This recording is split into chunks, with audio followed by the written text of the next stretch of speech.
In this task, I worked on predicting wine quality using a real-world dataset available from the UCI machine learning repository. The objective was to apply regression and classification techniques using Scikit-learn and understand model training fundamentals.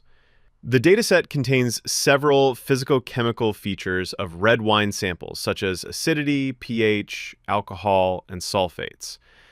The target variable is a quality score ranging from 0 to 10, rated by wine tasters.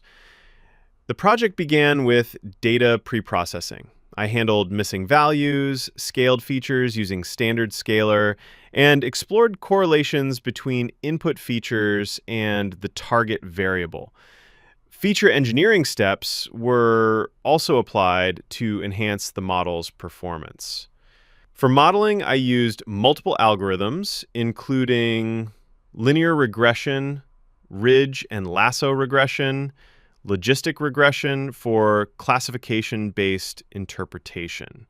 Each model was trained, evaluated, and compared using metrics like RMSE, R-squared score, accuracy, and confusion matrix in the case of classification.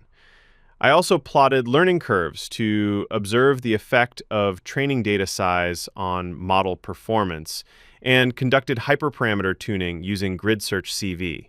In the final analysis, ridge regression showed strong generalization with balanced bias and variance. The complete code and results are available on my GitHub repository